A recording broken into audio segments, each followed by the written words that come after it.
Never mind tariffs and the trade war, Canada is actually losing out big time on the tech war, and more specifically, intellectual property. In fact, the Canadian economy could be missing out on trillions of dollars in economic development because we're not harnessing the intellectual property that we generate. The US is taking it. With the technological revolution in full swing, about 90% of the S&P 500 is made up of intangible assets. In other words, intellectual property.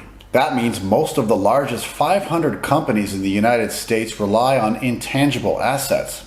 And around 70% of the Toronto Stock Exchange is made up of intangibles. Basically, that's big tech making up most of the wealth in one of the wealthiest countries on earth, which happens to be Canada's neighbor. With the world deep in the throes of a tech war, the battle over protecting intellectual property, especially for the United States, is a top priority. And with the trade war fuming due to tariffs, the intellectual property battle between the US and Canada has taken a back seat. But I think the original sin in Canada was in 1994. Early 1994, Canada signed two agreements. The NAFTA agreement with extensive intellectual property provisions, which was new, and the TRIPS agreement of the World Trade Organization, which was the globalization of the IP system.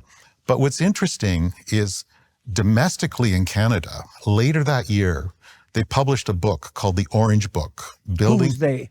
Industry Canada, the government of Canada. Yep. It published an Orange Book, and you can see it on the web, called Building a More Innovative Canada.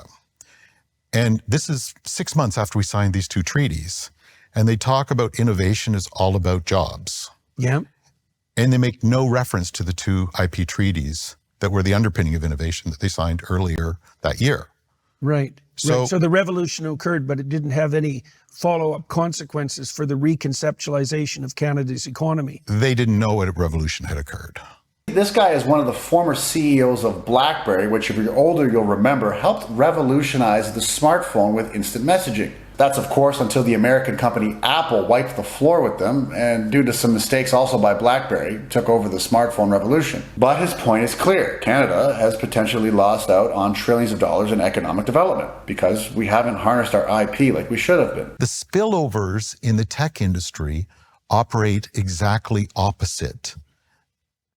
Pretty much most of the time, not absolutely, to how they work in the production economy. Right, so using a branch plant mentality when you're dealing with tech companies is a very bad idea. Disaster. Right, because they also take, even if they do hire people in Canada, let's say, and add to the local economy in that way, they take the intellectual property generated by their employees and pull it back to their centralized. And the Canadian people are paid less. They tend to have ancillary roles. They're subsidized through tax credits.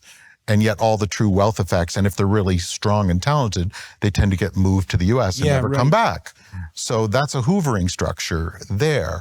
And so the thinking of the Google sidewalk was like setting up a pulp and paper mill in Northern Ontario, that this is great, not understanding that they'll own all the IP, own all the data, have all the security benefits, have all the wealth effects, have all the control benefits. And Canada gets 1% and they get 99%. And if you have that subordinate, low value added position in technology, then you get a low GDP per capita and you can't pay for the country. And it gets a second leg to that, that you're not secure, which is what's happening in the contemporary leverage. And those of us that understand what prosperity and security looks like, saying this is catastrophic, this will be a step in the grave for the country. According to the World Intellectual Property Organization, Canada is capturing less than half of its technological potential, with innovations going to waste or being taken by foreign companies.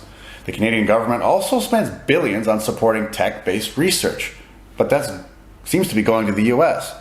Should Canada have a council that focuses on tech innovation like the US does? Are we being led blind by our governments into economic mediocrity?